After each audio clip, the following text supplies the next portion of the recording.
ദുരന്തമോ ഏതെങ്കിലും സ്ഥലത്ത് ചില പ്രശ്നങ്ങളോ ഉണ്ടായി എന്നുള്ളതുകൊണ്ട് നാഷണൽ ഹൈവേ ആകെ പൊളിഞ്ഞു പോകുമെന്ന് കാണേണ്ടതില്ല. അതെല്ലാം പരിഹരിക്കാനുള്ള സാങ്കേതിക മികവ് നല്ലതുപോലെ നേടാൻ അവർക്ക് കഴിഞ്ഞിട്ടുണ്ട്. ആ മികവ് വെച്ചുകൊണ്ട് തന്നെ ആ പ്രശ്നങ്ങൾ പരിഹരിക്കാനാകുമെന്ന് തന്നെയാണ് കാണുന്നത്. ഉണ്ടായ കാര്യങ്ങളിൽ സംസ്ഥാന സർക്കാരിനുള്ള അഭിപ്രായം കേന്ദ്ര ഗവൺമെൻറ്റിനെ അറിയിക്കുകയും ചെയ്യും. എന്നാൽ തുടർ പ്രവർത്തനങ്ങൾക്ക് ആവശ്യമായ എല്ലാ പിന്തുണയും നൽകുന്ന സമീപനമാണ് സർക്കാർ സ്വീകരിക്കുക. നേരത്തെ നാഷണൽ ഹൈവേ യാഥാർത്ഥ്യമാകരുത് എന്ന് കണക്കാക്കിയവർ നാഷണൽ ഹൈവേയുടെ പ്രവർത്തനം ഇപ്പോഴെങ്കിലും ഇത് കാരണം തടസ്സപ്പെട്ടു പോകുമെങ്കിൽ അതാവട്ടെ എന്ന ചിന്തയോടെ ആ ദുർബുദ്ധിയോടെ സമീപിക്കുന്നുണ്ടെങ്കിൽ അവരുടെ ഒന്നും മനപ്പായസം ഇവിടെ യാഥാർത്ഥ്യമാകാൻ പോകുന്നില്ല എന്നത് അവർ മനസ്സിലാക്കിക്കൊള്ളും. ഒരു 50 സ്ഥലത്തെങ്കിലും കേരളത്തിൽ വിള്ളൽ വീണിട്ടുണ്ട് ഈ വേലി. ആ വിള്ളൽ വീണ സ്ഥലത്ത് പോയിട്ട് അദ്ദേഹം റീലിട്ടാൽ കുറെ കൂടെ മനോഹരമായിരിക്കും. റീല് നിർത്തരുത്. എവിടെയൊക്കെയാണ് വിള്ളൽ വീണിരിക്കുന്നത്? കുരിയാട് മാത്രമല്ല, കേരളത്തിൻ്റെ വിവിധ ഭാഗങ്ങളിൽ, തിരുവനന്തപുരം ജില്ല ഉൾപ്പെടെ ഒരു 50ഓളം സ്ഥലങ്ങളിൽ ഹൈവേയിൽ വിള്ളൽ വീണിട്ടുണ്ട്. അവിടെയൊക്കെ പോയി അദ്ദേഹം റീലെടുത്ത് ആ റീല് കേരളത്തിലെ ജനങ്ങൾ മുഴുവൻ കാണട്ടെ. കേരളത്തിൻ്റെ ലോകമെമ്പാടുമുള്ള മലയാളികളുടെ സ്വപ്നമാണ് ദേശീയപാത നിർമ്മാണം പൂർത്തിയാവുക എന്നത്. ഈ സ്വപ്നങ്ങൾക്ക് മേൽ കരിനിഴൽ വീഴുകയാണോ? സ്വപ്നപാതയ്ക്കായി ഇറങ്ങിത്തിരിച്ചവർക്ക് ജാഗ്രത കുറവുണ്ടായോ? ഭൂപ്രകൃതി മനസ്സിലാക്കാതെയുള്ള നിർമ്മാണം തിരിച്ചടിയായോ? ഇന്നും തകർച്ചയുമായി ബന്ധപ്പെട്ട കുറ്റപ്പെടുത്തലുകൾ തുടർന്നു. സർക്കാർ പുറത്തിറക്കിയ പ്രോഗ്രസ് റിപ്പോർട്ടിലും ദേശീയപാത നിർമ്മാണം ഇടം പിടിച്ചിട്ടുണ്ട്. LDF സർക്കാരിന്റെ ഇടപെടൽ വഴി ദേശീയപാത 66 യാഥാർത്ഥ്യമാകുന്നു. പൂർണ്ണമായും ഉപേക്ഷിക്കപ്പെട്ട നിലയിൽ നിന്നും ക്രിയാത്മകമായ ഇടപെടൽ നടത്തി എന്നതൊക്കെ. പക്ഷേ ഒറ്റ മഴ പെയ്തപ്പോൾ എത്ര റീച്ചുകളിൽ വിണ്ടുകീറലും പൊട്ടിപ്പൊളിയലും ഉണ്ടാവുകയാണ്. തലനാഴിലേക്ക് രക്ഷപ്പെട്ട യാത്രക്കാർ ആ സംഭവം വിവരിക്കുന്ന ഞെട്ടലോടെയാണ്. അതിവർഷമുള്ള സംസ്ഥാനമാണ് കേരളം, നമുക്കറിയാം. വലിയ മഴക്കാലം വരുന്നു, അതിതീവ്ര മഴ വരുന്നു. പൊളിഞ്ഞ വികസനമാണോ നാടിനെ കാത്തിരിക്കുന്നത്? അപകടകരമായ വികസനം എന്ത് പ്രത്യാഘാതമുണ്ടാക്കും? റീൽസ് ഇടുന്നതിനൊപ്പം പ്രശ്നപരിഹാരവും അതിൻ്റെ കാരണങ്ങളും കണ്ടെത്തുകയല്ലേ അതിവേഗം വേണ്ടത്? നാടിനെ മനസ്സിലാക്കിയല്ലേ ഭരണാധികാരികൾ മുന്നോട്ട് പോകേണ്ടത്? ഈ വിഷയമാണ് പ്രത്യേക ചർച്ച ചെയ്യുന്നത്. സ്വാഗതം. Advocate C. സുരേഷ് കുമാർ CPMന്റെ പ്രതിനിധിയായി, അദ്ദേഹം ജില്ലാ പഞ്ചായത്ത് തിരുവനന്തപുരത്തെ പ്രസിഡന്റ് കൂടിയാണ്. PM നിയാസ് കോൺഗ്രസിന്റെ പ്രതിനിധിയായി ഈ ചർച്ചയുടെ ഭാഗമാകുന്നു. Advocate P. കൃഷ്ണദാസ് BJPയുടെ പ്രതിനിധിയായി ഈ ചർച്ചയിൽ ചേർന്നു. ആദ്യം ശ്രീ PM നിയാസ്, ഇന്ന് മുഖ്യമന്ത്രി പറഞ്ഞ വളരെ പ്രധാനപ്പെട്ട ഒരു കാര്യം, വലിയ സ്വപ്നമാണ് യാഥാർത്ഥ്യമാകുന്നത്. കാരണം അതിൽ LDF സർക്കാരിൻ്റെ ഇച്ഛാശക്തി വളരെ വലുതായിരുന്നു. സംസ്ഥാനം പണം നൽകി ഭൂമി വാങ്ങുന്നു, കേന്ദ്രത്തോടൊപ്പം ഒരുമിച്ച് പ്രവർത്തിക്കുന്നു.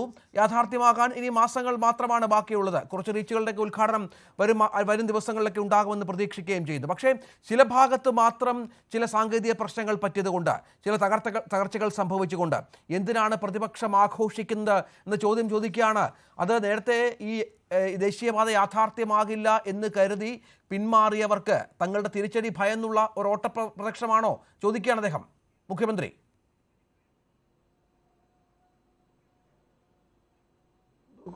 ഇവിടെ ഇക്കാര്യത്തിൽ നമ്മള് മുഖ്യമന്ത്രിയുടെ സംസാരം കേട്ടാൽ വിചാരിക്കും മുഖ്യമന്ത്രി മാത്രമാണ് കേരളത്തിൽ വികസനം ഉണ്ടാക്കിക്കൊണ്ടിരുന്നത്. ബാക്കി ഇപ്പോൾ നിലവിലുള്ള LDF ഒഴിച്ച് കോൺഗ്രസ് ഉൾപ്പെടെയുള്ള പ്രതിപക്ഷങ്ങളെല്ലാം ഈ നമ്മുടെ ഈ വികസനത്തിനെതിരാണെന്നൊക്കെയാണ്. ആരാണ് വികസനം തല്ലി തകർത്തത്? ഇന്ത്യ രാജ്യത്ത് ഈ കമ്പ്യൂട്ടർ വിപ്ലവം കൊണ്ടുവന്നപ്പോൾ ആ കമ്പ്യൂട്ടർ അടിച്ചു പൊളിക്കാൻ നേതൃത്വം കൊടുത്ത ആരാണ്? ഇന്ത്യ രാജ്യത്ത് നിരവധികളായ വിപ്ലവകരമായ തീരുമാനങ്ങളുണ്ടായപ്പോൾ അതിനെല്ലാം എതിരായ നിലപാടെടുത്തത് LDFും അതുപോലെയുള്ള മറ്റു സംഘടനകളുമാണ്. നിങ്ങൾ ഒരു കാര്യം ആലോചിക്കട്ടെ, വിഴിഞ്ഞം പദ്ധതി വന്നപ്പോൾ അതിനെ 6000 കോടിയുടെ അഴിമതിയാണ് എന്ന് പറഞ്ഞത് പിണറായി വിജയൻ്റെ സർക്കാർ, പിണറായി വിജയൻ്റെ പാർട്ടിയല്ലേ? ഈ രാജ്യത്ത് പിന്നെ നമ്മുടെ ഗെയിൽ പൈപ്പ് ലൈൻ വരുമ്പോൾ അത് ഭൂമിക്കടിയിൽ ബോംബ് വെച്ചു മുന്നോട്ട് പോകുന്നതിന് സമമാണെന്ന് പറഞ്ഞത് LDFും LDFിൻ്റെ ഇപ്പോഴുള്ള മന്ത്രിമാരുമല്ലേ? ഇവിടെ ഈ രാജ്യത്ത് ഏറ്റവും വലിയ രീതിയിൽ വല്ലാർപാടം വന്നപ്പോഴും അതുപോലെ കൊച്ചി മെട്രോ വന്നപ്പോഴും ഒക്കെ അതിനെതിരായി നിലപാടെടുത്ത ആരാ? കേരളത്തിലെ ഇടതുപക്ഷം, ഇന്ന് ഭരിക്കുന്ന ഇടതുപക്ഷം, അന്നത്തെ CPM ഈ കാര്യങ്ങളൊക്കെ എടുത്ത് മുന്നോട്ട് പോയി. ഇപ്പോൾ ഇത് മാത്രം ഒരു 9 കൊല്ലം കൊണ്ട് ഇവരെല്ലാം വികസനത്തിൻ്റെ അപ്പോസ്തലന്മാരാവുകയാണ്. ഞാനൊരു കാര്യം നിങ്ങളോട് തുറന്ന് ചോദിക്കട്ടെ, എങ്ങനെയാണ് നമ്മുടെ നാഷണൽ ഹൈവേ പദ്ധതി കേരളത്തിൽ നടപ്പിലാക്കാനുള്ള സാധ്യത ഉണ്ടായത്? നിങ്ങൾക്കറിയാം, അന്ന് നേരത്തെ ലാൻഡ് അക്വിസിഷൻ ആക്ട് 1984 ആണ് ഉണ്ടായിരുന്നത്. അത് നിൽക്കുമ്പോൾ ഒരു സ്ഥലത്ത് പോലും നമുക്ക് 30,000-40,000 രൂപ കൊടുത്തിരുന്ന അല്ലെങ്കിൽ നഷ്ടപരിഹാരം കൊടുത്തിരുന്ന സ്ഥലത്ത് ഇന്ന് 10 ലക്ഷം കൊടുക്കാൻ കഴിഞ്ഞതുകൊണ്ടാണ് സ്ഥലമേറ്റെടുപ്പ് പൂർത്തീകരിക്കാൻ കഴിഞ്ഞത്. അതിനുവേണ്ടി ഈ മൻമോഹൻ സിംഗിൻ്റെ സർക്കാർ land acquisition rehabilitation resettlement act എന്ന് പറഞ്ഞുകൊണ്ട് 2013 ഒരു പുതിയ പദ്ധതി കൊണ്ടുവന്നു. ആ പദ്ധതി പ്രകാരം 4 ഇരട്ടി വരെ കമ്പോള വില സ്ഥലം വിട്ടുകൊടുക്കുന്നവർക്ക് കൊടുക്കാവുന്ന തീരുമാനമെടുത്തപ്പോൾ സ്ഥലം ഏറ്റെടുത്ത് കൊടുക്കുവാൻ ആളുകൾ തയ്യാറായി. സർക്കാരിന് നിയമക്കുരുക്കില്ലാതെയായി. അതുകൊണ്ട് പ്രശ്നങ്ങളില്ലാതെയും സ്ഥലം വിട്ടുകൊടുക്കാവുന്ന സാഹചര്യമുണ്ടായി. അതിൻ്റെ റൂൾസ് ഉണ്ടാക്കിയതും മൻമോഹൻ സിംഗ് ആണ്. ആ റൂൾസ് ഉണ്ടാക്കി കഴിഞ്ഞപ്പോഴാണ് 2014 തെരഞ്ഞെടുപ്പിൽ കോൺഗ്രസ് അധികാരത്തിൽ നിന്ന് പുറത്തുപോയത്. ആ റൂൾസും ആ ആക്റ്റുമാണ് ഇന്ത്യയിലെ കേരളത്തിൽ ഉൾപ്പെടെയുള്ള നാഷണൽ ഹൈവേ പദ്ധതിക്ക് ബാധകമാക്കിയതുകൊണ്ടാണ് അത് പദ്ധതി നടപ്പിലാക്കാൻ സാധിച്ചത്. അങ്ങനെ നടപ്പിലാക്കാൻ സാധിച്ച് മുന്നോട്ട് പോയപ്പോൾ ഇതുവരെ എന്തായിരുന്നു നിലപാട്? എൻ്റെ ഒറ്റ ചോദ്യമാണ് കേരളത്തിലെ ഗവൺമെൻറ്റിനോടും മുഖ്യമന്ത്രിയോടും മരുമോനോടും എനിക്ക് പറയാനുള്ള ഒറ്റ ചോദ്യമേ ഉള്ളൂ. ഇതുവരെ പറഞ്ഞുകൊണ്ടിരുന്നത് എന്താ? ഇത് ഞങ്ങളുടെ സ്വപ്ന പദ്ധതിയാണ്. താങ്കളും ഇപ്പോൾ ഇൻട്രോയിൽ പറഞ്ഞു ഇത് LDFിൻ്റെ സ്വപ്ന പദ്ധതിയാണ്. ആണല്ലോ, സ്വപ്ന പദ്ധതിയാണല്ലോ. ആ സ്വപ്ന പദ്ധതിയാണ് എന്ന് ഞങ്ങൾ വാദത്തിന് വേണ്ടി സമ്മതിക്കാം. അങ്ങനെയാണെങ്കിൽ ഈ സ്വപ്ന പദ്ധതി ഇങ്ങനെ പപ്പടം പൊടിയും പോലെ പൊടിയാണ്. എവിടെയെല്ലാം പൊടിഞ്ഞത്? നിങ്ങൾക്ക് എല്ലാവർക്കും അറിയാം. മലപ്പുറത്ത് കുരേട് മാത്രമാണോ? കണ്ണൂർ കുപ്പത്ത് പൊടിഞ്ഞില്ലേ? ഏഴം റോഡിൽ പൊടിഞ്ഞില്ലേ? അതുപോലെ കാഞ്ഞങ്ങാട് കുളിയങ്കാവിൽ പൊടിഞ്ഞില്ലേ? പിലാത്തറയിൽ പൊടിഞ്ഞില്ലേ? എൻ്റെ കോഴിക്കോട് ജില്ലയിലെ മലാപ്പറമ്പിൽ പോലും വിള്ളലുണ്ടായില്ലേ? ഇതൊന്നിന് പുറകെ ഒന്നായി വരുന്നത്. മഴ വന്നിട്ടില്ലല്ലോ. മഴയുടെ സാമ്പിൾ വെടിക്കെട്ടല്ലേ വന്നിട്ടുള്ളൂ. സൂപ്പർവിഷൻ നടത്തുന്ന NHAI ആണ് നമുക്കറിയാം.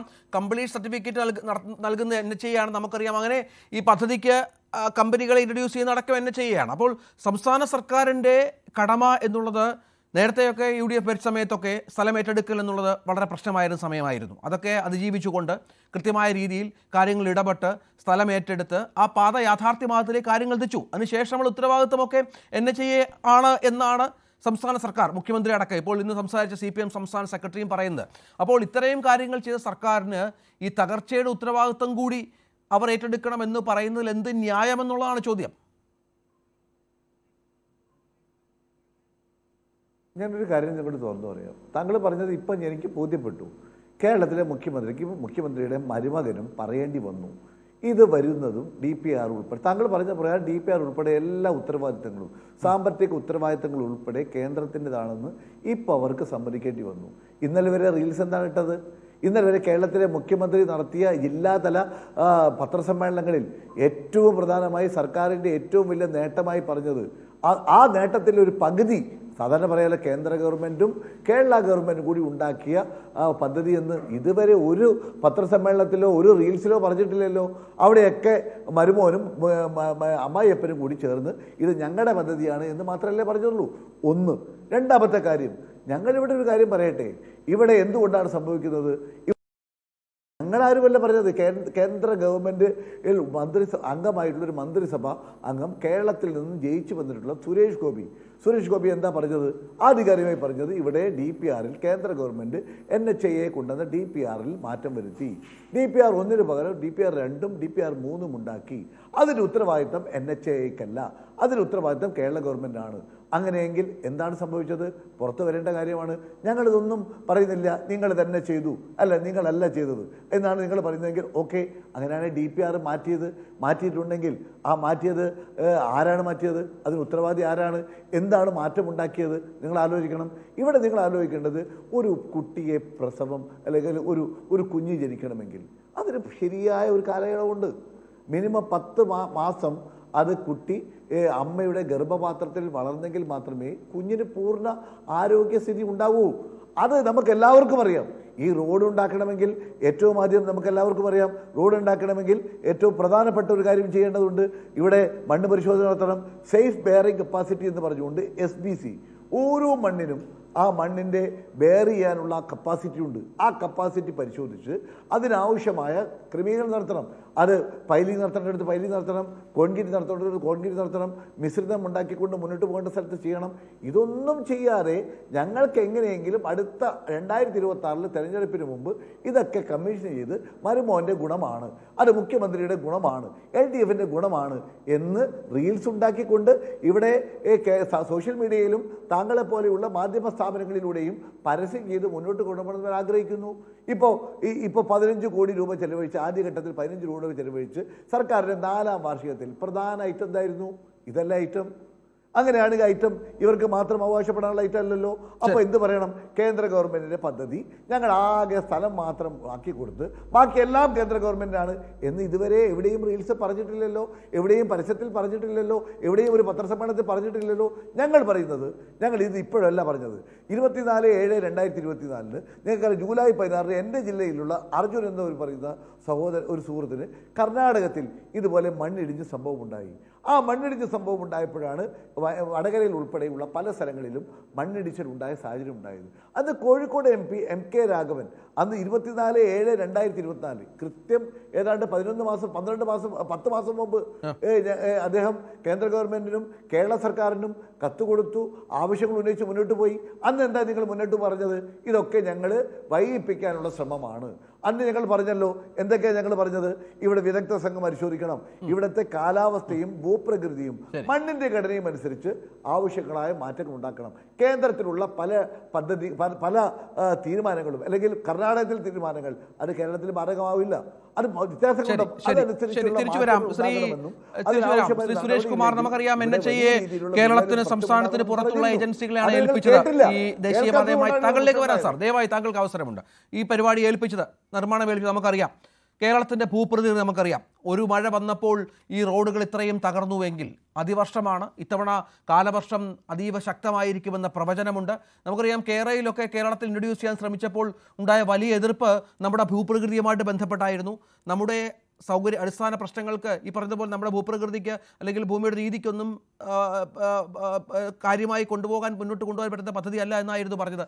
ഇവിടെ ഇത്തരം കാര്യങ്ങൾ പലതവണ പരാതികളായി ജനങ്ങൾ തന്നെ ബോധ്യപ്പെടുത്താൻ ശ്രമിച്ചിട്ടുള്ളതാണ്. അവിടുത്തെ ജനപ്രതിനിധികളടക്കം സർക്കാർ ശ്രദ്ധയിലും പലപ്പോഴും വന്നിട്ടുണ്ട്. എന്നിട്ടും ഇക്കാര്യം ഈ NHAയുടെ അധികൃതരെ ബോധ്യപ്പെടുത്തുന്നതിൽ നമ്മുടെ സർക്കാർ സംവിധാനങ്ങൾ, നമ്മുടെ ഡിപ്പാർട്ട്മെൻറ്റുകൾ പരാജയപ്പെട്ടു എന്ന് വേണമോ കരുതാൻ? കാരണം മുഖ്യമന്ത്രി പറഞ്ഞതുപോലെ 1, 2, 3 അല്ലെങ്കിൽ 4, 5 സ്ഥലത്തായിരിക്കും തകർച്ച സംഭവിച്ചത് എന്നുണ്ടെങ്കിൽ ഇനിയും കാലവർഷം അതിശക്തമായി വന്നാൽ, വലിയ തോതിൽ പ്രകൃതി ക്ഷോഭമുണ്ടായാലൊക്കെ ഇത്തരം അപകടങ്ങൾ വർദ്ധിക്കും. അതിനുള്ള സാധ്യതകളാണ് മുന്നിട്ടുള്ളത്. അതെങ്ങനെ നമ്മൾ കൈകാര്യം ചെയ്യുന്നുള്ളതല്ലേ പ്രശ്നം?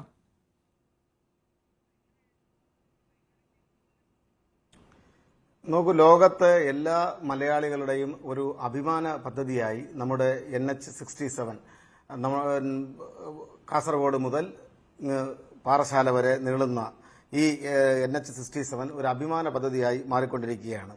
അതിന്റെ പൂർത്തീകരണം ആയിട്ടില്ല. നമുക്കെല്ലാവർക്കും അറിയുന്നത് പോലെ അതിന്റെ നിർമ്മാണ പ്രവർത്തനങ്ങളുടെ നേതൃത്വം വഹിച്ചത് കേന്ദ്ര ഗവൺമെന്റാണ്. കേന്ദ്ര government national highway authority of India അതിന്റെ പ്രവർത്തനങ്ങൾക്കാകെ തന്നെ നേതൃത്വം വഹിക്കുന്ന ഒരു കാഴ്ചയാണ് നമുക്ക് കാണാൻ വേണ്ടി കഴിയുന്നത്. അതാണ് വസ്തുത. എന്നാൽ ആ നിർമ്മാണത്തിലുണ്ടായ പാകപ്പിഴ ഇടതുപക്ഷ ജനാധിപത്യ മുന്നണി ഗവൺമെന്റിന്റെ തലയിൽ വെച്ച് കെട്ടാൻ ബോധപൂർവമായൊരു പരിശ്രമം നടക്കുകയാണ്.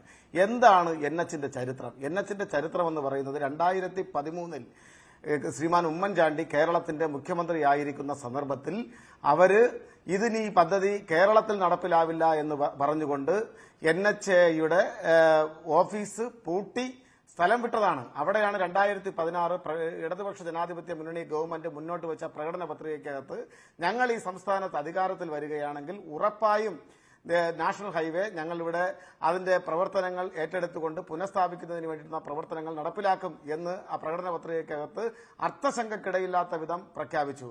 ഇടതുപക്ഷ ജനാധിപത്യ മുന്നണി തുടർന്ന് അധികാരത്തിൽ വന്നു. കേരളത്തിന്റെ പ്രിയങ്കരനായ മുഖ്യമന്ത്രി ഇന്ത്യൻ പ്രധാനമന്ത്രി ശ്രീ നരേന്ദ്രമോദിയായും അതുപോലെ തന്നെ റോഡ് ഉപരിഗതാഗത വകുപ്പിന്റെ ചുമതലയുള്ള നിതിൻ ഗഡ്കരിയുമായും പ്രത്യേകം ചർച്ച നടത്തിക്കൊണ്ട് നാഷണൽ ഹൈവേ അതോറിറ്റി ഓഫ് ഇന്ത്യയെ മടക്കിക്കൊണ്ടുവന്ന് അവരുമായി ഒരു ചർച്ച നടത്തി. ആ ചർച്ചയുടെ ഒടുവിലാണ് ഈ നാഷണൽ ഹൈവേ പുനഃസ്ഥാപിക്കുന്നതിന് വേണ്ടിയിട്ടുള്ള ഇടപെടൽ നടത്തിയത്. അവിടെ വന്ന ഏക പ്രശ്നം ഉമ്മൻചാണ്ടി സർക്കാരിന്റെ പിടിപ്പുകേട്. നമുക്കറിയാം ആ കാലയളവിൽ ഉമ്മൻചാണ്ടി സർക്കാരിന് ഭരിക്കാൻ ഒരു തരത്തിലുമുള്ള അനുമതി ഉണ്ടായിരുന്നില്ല. അതിനുള്ള കാരണക്കാർ ആരായിരുന്നു എന്നുള്ളതിനെ സംബന്ധിച്ച് ഒരുപക്ഷെ പ്രതിപക്ഷത്തുണ്ടായിരുന്ന ഇടതുപക്ഷത്തെക്കാൾ വലതുപക്ഷത്ത് അവരുടെ കൂടെ ഉണ്ടായിരുന്ന വി.ഡി. സതീശൻ ഉൾപ്പെടെ ഇന്നത്തെ കേരള നിയമസഭയുടെ പ്രതിപക്ഷ നേതാവായിട്ടുള്ള ശ്രീ വി.ഡി. സതീശൻ ഉൾപ്പെടെയുള്ള ആളുകൾ ഉന്നയിച്ച അഴിമതി ആരോപണങ്ങളിൽ പെട്ട് ഉഴറുകയായിരുന്നു ആ സർക്കാർ എന്നുള്ള കാര്യം നമുക്കറിയാം. യു.ഡി.എഫ് സർക്കാർ കെടുകാര്യസ്ഥതയുടെ കാര്യത്തിൽ അതുപോലെ തന്നെ അഴിമതിയുടെ കാര്യത്തിൽ ഈ പദ്ധതി നടപ്പിലാക്കാൻ കഴിയാത്ത ഒരു സ്ഥിതിവിശേഷം ഉണ്ടായിരുന്നു. അവിടെ നിന്നാണ്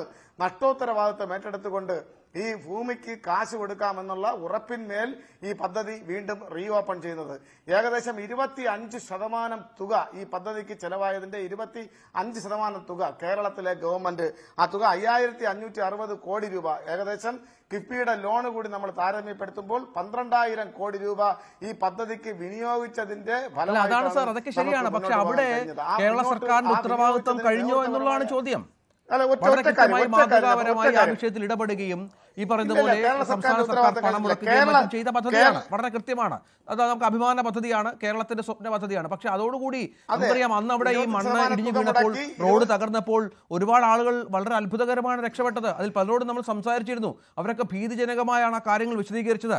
സംസ്ഥാന സർക്കാരിന്റെ ഉത്തരവാദിത്വം എന്ന് പറയുന്നത് ജനങ്ങളുടെ സംരക്ഷണമാണ്. ജനങ്ങളുടെ റോഡുകളിലൂടെ പോകുമ്പോൾ അവർക്ക് അത്തരത്തിൽ അപകടങ്ങൾ ഉണ്ടാകാതെ സംരക്ഷിക്കുക എന്നുള്ളതാണ്. ഇത്തരം അപകടങ്ങൾ തുടർക്കഥയായാൽ നമ്മുടെ ജനം എങ്ങനെ ഈ റോഡുകൾ കൂടി യാത്ര ചെയ്യും സാർ? അത് ഉറപ്പിക്കേണ്ട ഉത്തരവാദിത്വം സംസ്ഥാന സർക്കാരിനില്ലേ? അതെ, ഈ പ്രവർത്തനങ്ങളാകെ തന്നെ നടത്തുന്നത് NHAI ആണ്. നമുക്കറിയാം ആ നിർമ്മാണ പ്രവർത്തനവുമായി ബന്ധപ്പെട്ട് യാതൊരുവിധ ഇടപെടലും ഈ സംസ്ഥാന സർക്കാരിൽ നിക്ഷിപ്തമല്ല. ദേശീയപാതയുടെ അലൈൻമെന്റ് തീരുമാനിച്ചത്, ടെൻഡർ കോട്ട് ചെയ്തത്, കരാറുകാരനെ നിശ്ചയിച്ചത്, നിർമ്മാണ പ്രവൃത്തിയുടെ മേൽനോട്ടം വഹിക്കുന്നത്, അത് മൊത്തം മോണിറ്റർ ചെയ്യുന്നത് കേന്ദ്ര ഗവൺമെന്റാണ്. ആ പടി എന്തിനാണ് സംസ്ഥാന ഗവൺമെന്റിന്റെ ചുമലിൽ കൊണ്ട് ചാരുന്നത്? എനിക്കൊരു ചോദ്യം വ്യക്തിപരമായി. KPCCയുടെ സെക്രട്ടറിയോ ഉത്തരവാദിത്തപ്പെട്ട പദവിയിലിരിക്കുന്ന ആളാണെന്ന് തോന്നുന്നു ശ്രീ PM നിയാസ്. അദ്ദേഹത്തിന്റെ ചർച്ച തുടങ്ങുമ്പോൾ 11 തവണ കേരളത്തിന്റെ പൊതുമരാമത്ത് വകുപ്പ് മന്ത്രിയെ മരുമകൻ മരുമകൻ മരുമകൻ എന്ന് വിളിച്ച് അഭിസംബോധന ചെയ്യുന്നത് കണ്ടു. ഞാനൊരു മറുചോദ്യം അദ്ദേഹത്തോട് എനിക്ക് ചോദിക്കണമെന്ന് ആഗ്രഹം ഉണ്ടായിട്ടില്ല. ഒരു മറുചോദ്യം താങ്കളോട് ചോദിക്കുകയാണ് ശ്രീ PM നിയാസ്. കേരളത്തിന്റെ ബഹുമാനപ്പെട്ട പ്രതിപക്ഷ നേതാവ് ശ്രീ വി.ഡി. സതീശൻ, അദ്ദേഹം ഏതെങ്കിലും ഒരു സദസ്സിൽ വരുമ്പോൾ അദ്ദേഹം എന്ത് രാഷ്ട്രീയ അഭിപ്രായ വ്യത്യാസം ഉണ്ടായിരുന്നാലും ഞങ്ങൾക്ക് അദ്ദേഹം കേരളത്തിന്റെ ബഹുമാനപ്പെട്ട പ്രതിപക്ഷ നേതാവാണ്. അല്ലാതെ അദ്ദേഹത്തിന്റെ സഹധർമ്മിണിയായിട്ടുള്ള ലക്ഷ്മിപ്രിയയുടെ അച്ഛന്റെ മരുമകനല്ല. മേലിലെങ്കിലും സാമാന്യ യുക്തിക്ക് നിരക്കുന്ന നിലയിലുള്ള അഭിപ്രായ പ്രകടനങ്ങളും അതുപോലെ തന്നെ ആളുകളെ വിശേഷിപ്പിക്കുന്നത്, നിങ്ങൾ കരുതുന്ന വി.ഡി. സതീശനും കെ. സുധാകരനും രമേശ് ചെന്നിത്തലയ്ക്കുമുള്ള ഇന്റഗ്രിറ്റി കേരളത്തിൽ പിണറായി വിജയനും അതുപോലെ തന്നെ ശ്രീ P.A. മുഹമ്മദ് റിയാസിനും ഉണ്ട് എന്നുള്ള ധാരണ, നിങ്ങൾക്ക് രാഷ്ട്രീയ ധാരണ നിങ്ങൾക്കുണ്ടാവേണ്ടതുണ്ട്, ജനാധിപത്യം ഉണ്ടാവേണ്ടതുണ്ട്. ആ ബോധത്തിന്റെ അടിസ്ഥാനത്തിൽ നിന്ന് വർത്തമാനം പറയാൻ ഈ KPCCയുടെ നിയുക്തനായി ചർച്ചയിൽ പങ്കെടുക്കുന്നയാൾ തയ്യാറാകണം എന്നൊരു അഭ്യർത്ഥന കൂടെ ഞാൻ ഈ അവസരത്തിൽ മുന്നോട്ട് വയ്ക്കുകയാണ്. ശരി, ശ്രീ കൃഷ്ണദാസ്, ഇവിടെ ഇന്നിപ്പോൾ ഹൈക്കോടതി എടുത്ത് കുടഞ്ഞു, NHAI കുടഞ്ഞു, സംശയമില്ല. എന്താണ് സംഭവിക്കുന്നത് എന്നൊക്കെ ഹൈക്കോടതി ചോദിച്ചു. ഹൈക്കോടതിയിൽ ബോധ്യപ്പെടുത്താൻ സാധിച്ചത് ഉദ്യോഗസ്ഥർക്കെതിരെ നടപടിയെടുത്തു എന്നുള്ളതാണ്. പക്ഷെ നമുക്കറിയാം 18,000 കിലോമീറ്റർ ഇന്ത്യ ഒട്ടാകെ കൺസ്ട്രക്ഷൻ നടത്തി പരിചയമുള്ള കമ്പനിയാണ് KNR. അവരുടെ നിർമ്മാണ പ്രവർത്തനങ്ങളെക്കുറിച്ച് ഇതുവരെ ആ തരത്തിലുള്ള ഒരു പ്രശ്നമുണ്ടായിട്ടില്ല, അപഖ്യാതി കേട്ടിട്ടില്ല. പക്ഷേ ഇവിടെ കേരളത്തിലേക്ക് വരുമ്പോൾ ഇവിടുത്തെ സാഹചര്യങ്ങൾ എന്തുകൊണ്ടാണ് NHAIക്ക് മനസ്സിലാകാതെ പോയത്? ഈ വയലുകളുമായി ബന്ധപ്പെട്ട് കേന്ദ്രമന്ത്രി സുരേഷ് ഗോപി തന്നെയാണ് കഴിഞ്ഞ ദിവസം പറഞ്ഞ DPRൽ മാറ്റമുണ്ടാക്കി എന്ന കാര്യത്തിലൊക്കെ അത് അന്വേഷിക്കണമെന്ന് ക്ഷുഭിതനായി സംസാരിക്കുന്ന സുരേഷ് ഗോപിയെയും നമ്മൾ കണ്ടു. നമുക്ക് അദ്ദേഹത്തിന്റെ ആ വാക്കുകളിലേക്ക് ഒന്ന് പോയിട്ട് താങ്കളിലേക്ക് വരാം. ചില DPRകൾ പ്രീണനത്തിന്റെ ഭാഗമായിട്ട് മാറ്റിയെടുത്ത് ഒരുപക്ഷെ വയബിൾ അല്ലാത്ത കൺസ്ട്രക്ഷനിലേക്ക് പോയിട്ടുണ്ട്. ഇപ്പൊ എന്താണ് ഈ ഇടിഞ്ഞ ആ പോർഷനെ കുറിച്ച് എന്താ പറയുന്നത്? അത്രയും ഹൈറ്റിലേക്ക് ഈ കെട്ടുകൊണ്ട് താങ്ങില്ല ആണോ? അങ്ങനെയാണോ പറഞ്ഞിരിക്കുന്നത്? അപ്പൊ അതിനെന്തായിരുന്നു പ്രതി സംവിധാനം? ഇതിനൊരു DPR 1 ഉണ്ടായിരുന്നോ? അത് നമ്മൾ ഫോളോ ചെയ്തോ? എവിടെയാണ് DPR 1 മാറ്റി DPR 2? അതും പോരാഞ്ഞിട്ട് DPR 3യിലേക്ക് പോയത് എവിടെയാണ്? വയൽക്കിളികൾ എങ്ങനെയാണ് വഞ്ചിക്കപ്പെട്ടത്? അന്വേഷിക്കണം. ഒരു ഒറിജിനൽ DPR ഉണ്ടായിരുന്നു, അത് ആർക്ക് വേണ്ടി മാറ്റി? പലയിടങ്ങളിൽ അന്വേഷിക്കും. ഇതൊന്നും സംസ്ഥാന സർക്കാരിന് തലയിൽ കെട്ടിവെക്കാവുന്ന കാര്യങ്ങളല്ല ശ്രീ കൃഷ്ണദാസ് സുരേഷ് ഗോപി ചോദിച്ചത്. ഒപ്പം ഇന്ന് കോടതിയിൽ പല കാര്യങ്ങൾ ബോധ്യപ്പെടുത്താൻ നോക്കി. ഉദ്യോഗസ്ഥർക്കെതിരെ നടപടിയെടുത്തുവെന്നും മറ്റു പറഞ്ഞ് അങ്ങനെ ഉത്തരവാദിത്തത്തിൽ നിന്ന് അങ്ങനെ മാത്രം നടപടിയെടുത്തൊഴിയാവുന്ന ഒന്നാണോ ഇത്? നമ്മുടെ ജനങ്ങളുടെ സുരക്ഷിതത്വം, ഓരോ സ്ഥലങ്ങളിലും നിർമ്മാണം നടത്തുമ്പോൾ അവിടുത്തെ പ്രത്യേകത, ഇതൊക്കെ പരിശോധിച്ച് വേണ്ടേ വളരെ പ്രധാനപ്പെട്ട ഏജൻസി കാര്യങ്ങളുമായി മുന്നോട്ട് പോകേണ്ടത്? ശ്രീ രഞ്ജിത്ത്, നമ്മുടെ സംസ്ഥാനത്ത് അത് നാഷണൽ ഹൈവേയുടെ കാര്യത്തിലാണെങ്കിലും കേന്ദ്ര ഗവൺമെന്റ് പണം ചെലവഴിച്ച് നടപ്പാക്കുന്ന പദ്ധതികളുടെ കാര്യത്തിലാണെങ്കിലും ഒക്കെ LDF സർക്കാർ വന്നതിന് ശേഷം അതിൽ എല്ലാ കാര്യങ്ങളും ഈ LDF ഗവൺമെന്റിന്റെ ഭാഗമായി നടക്കുന്നതാണ് എന്നുള്ള ഒരു വലിയ പ്രചരണം നടത്താൻ LDF സർക്കാരിലെ മുഖ്യമന്ത്രിയും മന്ത്രിമാരും അടക്കമുള്ള ആളുകൾ പലപ്പോഴും പ്രത്യക്ഷമായി, നമുക്ക് പരോക്ഷമായി ഏതെങ്കിലും തരത്തിൽ അവകാശവാദം ഉന്നയിക്കുന്നതിൽ തെറ്റില്ല. നമ്മളൊരു പ്രസംഗത്തിന്റെ ഭാഗമായി പറയുന്നതിൽ പറയാം, നമുക്ക് അവകാശവാദം ഉന്നയിക്കാം. പക്ഷേ നാഷണൽ ഹൈവേയുടെ പ്രവർത്തനം മാത്രമല്ല, കേന്ദ്ര ഗവൺമെന്റ് നടപ്പാക്കുന്ന പല പദ്ധതികളും അത് സംസ്ഥാന ഗവൺമെന്റിന്റേതാണ്, ഞങ്ങളാണത് നടപ്പാക്കുന്നത് എന്ന് പറയാനുള്ള ഒരു വലിയ വ്യഗ്രത, അതിനൊരു വലിയ എടുത്തുചാട്ടം ഈ ഗവൺമെന്റ് കാണിച്ചു എന്നുള്ളതാണ്. ഇവിടെ ദേശീയപാതയുടെ കാര്യത്തിൽ മാത്രത്തിൽ തന്നെയാണ്. ഓരോ ഘട്ടത്തിലും പ്രവർത്തനങ്ങൾ നടക്കുന്ന അല്ലെങ്കിൽ പൂർത്തിയാക്കപ്പെടുന്ന സ്ഥലത്ത് പോയി മന്ത്രിമാരടക്കമുള്ള ആളുകൾ, ഞാൻ പേരെടുത്ത് പറയാനൊന്നും ആഗ്രഹിക്കുന്നില്ല, കാരണം പല മന്ത്രിമാരും അതിന്റെ ഭാഗമാണ്, കേന്ദ്ര ഗവൺമെന്റിനെതിരെ നിരന്തരമായി വിമർശനങ്ങൾ ഉന്നയിക്കുന്നതിലും നാഷണൽ ഹൈവേയുടെ പണിയെക്കുറിച്ച് അത് തങ്ങളാണ് ചെയ്യുന്നത് എന്ന് പറയുന്നതിലും നാഷണൽ ഹൈവേ ചെയ്യുന്ന മുഴുവൻ പണിയും ഈ ഗവൺമെന്റിന്റെ പ്രവർത്തനത്തിന്റെ ഭാഗമാണ് എന്ന് പറയുകയൊക്കെ ചെയ്യുന്ന സാഹചര്യമുണ്ട്. ഏതാണ്ട് 60,000 കോടി രൂപയുടെ ടോട്ടൽ പ്രോജക്റ്റ് ആണ് ഈ ഗവൺമെന്റിന്റെ കാലഘട്ടത്തിൽ തന്നെ നാഷണൽ ഹൈവേ രാജ്യത്ത്, പ്രത്യേകിച്ച് നരേന്ദ്രമോദി ഗവൺമെന്റ് അധികാരത്തിൽ വന്നതിന് ശേഷം, ആദ്യത്തെ ഗവൺമെന്റ് ആണെങ്കിലും രണ്ടാമത്തെ ഗവൺമെന്റ് ആണെങ്കിലും ഇപ്പൊ മൂന്നാമത്തെ ഗവൺമെന്റ് ആണെങ്കിലും കേരളത്തിന്റെ പ്രത്യേകമായിട്ടുള്ള വികസനത്തിന് വേണ്ടി കൊടുത്തുകൊണ്ടിരിക്കുന്നത്, അത് നാഷണൽ ഹൈവേയുടെ കാര്യത്തിലാണെങ്കിലും മറ്റു വികസന പദ്ധതികളുടെ കാര്യത്തിലാണെങ്കിലും. അപ്പൊ നാഷണൽ ഹൈവേക്ക് സ്ഥലം ഏറ്റെടുത്ത് നൽകുക എന്നുള്ളൊരു പ്രോസസ് അല്ലാതെ, എന്ന് പറഞ്ഞാൽ അതിൽ തന്നെ മുഴുവൻ തുകയും കൊടുത്തു എന്ന അർത്ഥത്തിലല്ല. സംസ്ഥാന ഗവൺമെന്റ് പറയുന്നത് അതിന് 25% ഞങ്ങൾ കൊടുത്തിട്ടുണ്ട് എന്നുള്ളതാണ്. അത് ആരും അംഗീകരിക്കാത്തതല്ലോ, എല്ലാവരും അംഗീകരിക്കുന്ന കാര്യമല്ലേ. നമ്മുടെ രാജ്യത്ത് കണക്കുകളുണ്ടല്ലോ, ഒരു സംവിധാനമല്ലേ, സർക്കാർ സംവിധാനമല്ലേ. അപ്പൊ സർക്കാർ സംവിധാനത്തിന്റെ ഭാഗമായിട്ടുള്ള കേന്ദ്ര ഗവൺമെന്റിന്റെ NHAI നടത്തുന്ന പ്രവർത്തനം തങ്ങളുടെ ഗവൺമെന്റിന്റേതാണ് എന്നുള്ള പ്രചരണം, ആ പ്രചരണമാണ് ഇവിടെ സർക്കാരിന് തിരിച്ചടിയായിരിക്കുന്നത്.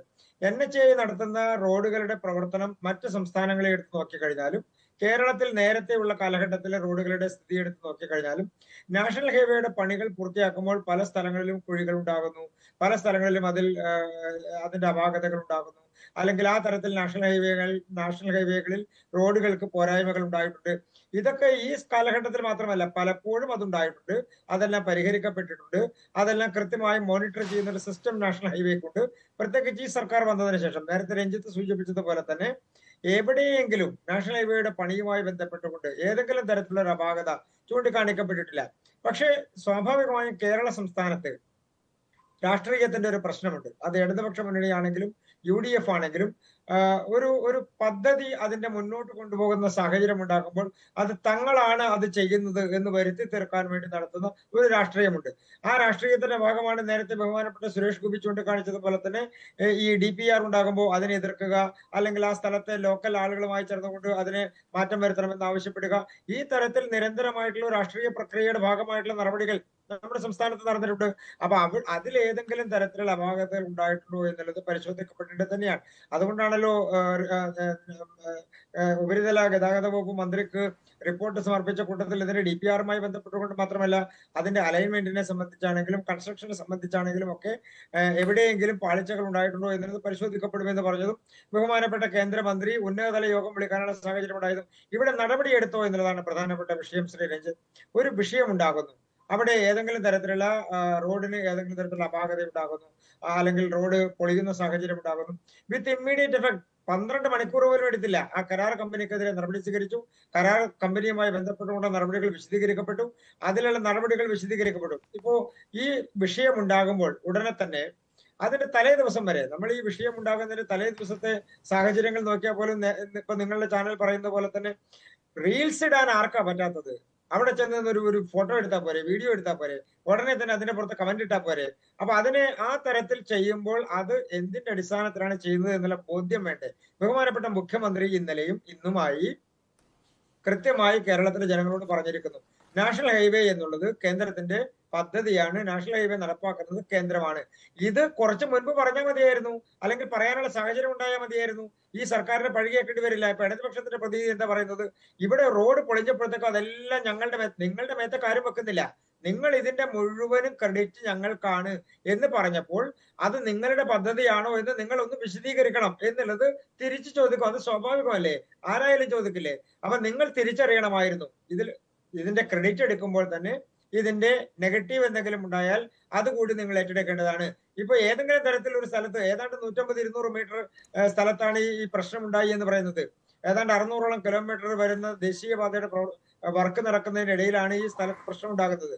അസ്വാഭാവികമായും ആ പ്രശ്നം തന്നെയാണെന്ന് മാത്രമല്ല, പരിഹരിക്കപ്പെടേണ്ട പ്രശ്നമാണ്.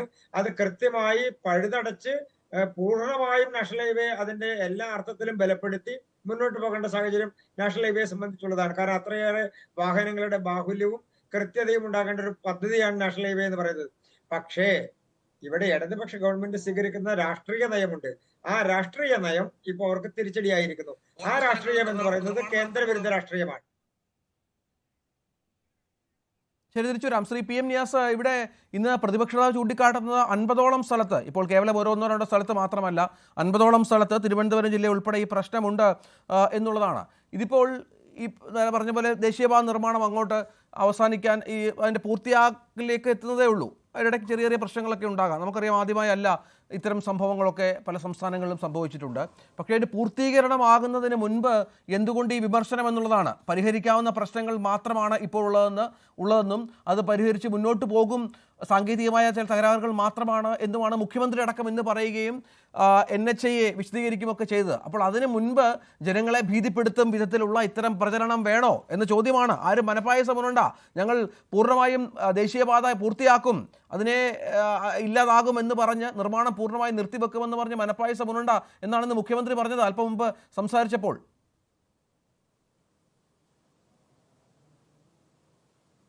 നോക്കൂ, ഞാനതിന് മറുപടി പറയാം. അതിനു മുമ്പ് എൻ്റെ CPMൻ്റെ സുഹൃത്ത് P. സുരേഷ് കുമാർ നേരത്തെ പറഞ്ഞു, ഞാൻ കേരളത്തിലെ പൊതുമരാമത്ത് മന്ത്രിയെ എന്തോ വിശേഷിപ്പിച്ചു.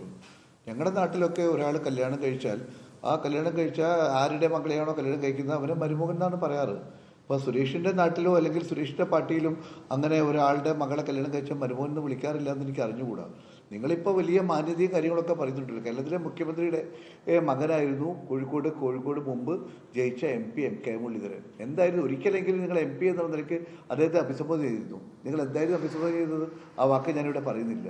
ഇന്ത്യയുടെ പ്രധാനമന്ത്രിയായിരുന്ന ഇന്ദിരാഗാന്ധിയുടെ മകനായി എന്നുള്ളത് കൊണ്ട് മാത്രം രാജീവ് ഗാന്ധിയെ നിങ്ങൾ എങ്ങനെയാണ് നിങ്ങൾ വാക്കുകൾ ഉപയോഗിച്ചത്? ഇപ്പോൾ രാഹുൽ ഗാന്ധിയെയും സോണിയാഗാന്ധിയെയും എത്ര മേച്ചമായി കേരളത്തിലെ സ്വൈബറിടത്തിലും അല്ലാത്തയിടങ്ങളിലും മോശമായി പറയുമ്പോൾ ഒന്നും നിങ്ങൾക്ക് വിഷമം തോന്നിയില്ലല്ലോ. ഏതായാലും ഞാൻ ഒരു കാര്യം സമ്മതിച്ചു, മുഖ്യമന്ത്രിയുടെ മകളുടെ ഭർത്താവല്ല എന്ന് നിങ്ങൾ സമ്മതിച്ച സ്ഥിതിക്ക്, അല്ല അങ്ങനെ പറയുന്നതിൽ നിങ്ങൾക്ക് അപമാനമുണ്ട് എന്ന് നിങ്ങൾക്ക് തോന്നുന്ന സ്ഥിതിക്ക് ഞാനത് പറയുന്നില്ല.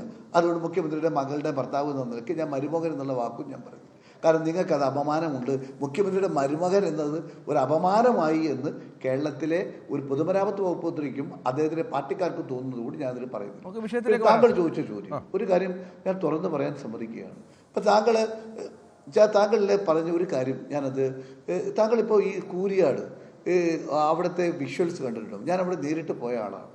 ഞാനതിന് മുമ്പ് നേരത്തെ പോയതല്ല, ഞാൻ കഴിഞ്ഞ 2 ആഴ്ച മുമ്പ് എൻ്റെ ബന്ധുവിൻ്റെ കല്യാണത്തിന് ആ റോഡിലൂടെ പോയപ്പോൾ അതിൻ്റെ ഈ ഇടിഞ്ഞ റോഡിലൂടെയാണ് ഞാൻ പോയത്. അന്ന് ഞാൻ ആലോചിച്ചൊരു കാര്യമുണ്ട്. നിങ്ങൾ ആലോചിക്കേണ്ട, ഒരു 10-40 മീറ്റർ നേരെ കുത്തനെ വയ്ക്കുകയാണ്. ആ ഒരു കല്ല് ഒരു സിമെൻറ്റോ കോൺക്രീറ്റോ ഒന്നുമില്ലാതെ, അല്ലെങ്കിൽ ഒരു കോൺക്രീറ്റിൻ്റെ ഒരു പിൻബലമില്ലാതെ നേരെ ഈ നമ്മുടെ ഈ ഹോളോ ബ്രിക്സിൻ്റെ അത് പറയുന്ന മൺകട്ട പോലെയുള്ള ഒരു കോൺക്രീറ്റ് കട്ട വെച്ച്, ആ കൂട്ടുകട്ട വെച്ച് നേരെ ഉയർത്തിയിരിക്കുകയാണ്. ഇത് അങ്ങനെ നിൽക്കുമോ എന്ന് എൻ്റെ വണ്ടിയിൽ യാത്ര ചെയ്തെന്ന് എൻ്റെ സുഹൃത്തുക്കളടക്കം അന്ന് എന്നോട് ചോദിച്ചതാണ്. അപ്പോൾ അന്ന് ഞാനത് അന്വേഷിച്ച് പറഞ്ഞത് ഇതൊരു പ്രത്യേക ടെക്നോളജിയാണ്. ഈ ടെക്നോളജി പല സംസ്ഥാനത്തും വിജയിച്ചിട്ടുണ്ട്. ആ ടെക്നോളജി വിജയിച്ചുകൊണ്ടാണ് ഇവിടെ. ആ ടെക്നോളജി അവിടെ വിജയിക്കാം. കേരളത്തെ പോലെയുള്ള സ്ഥലത്ത് ഈ നിങ്ങളുടെ മണ്ണ് വളരെ പശമ കൂടിയ മണ്ണാണ്. ആ മണ്ണ് ഒരു കളിമണ്ണിൻ്റെ ഒരു സ്വഭാവമുള്ള മണ്ണാണ്.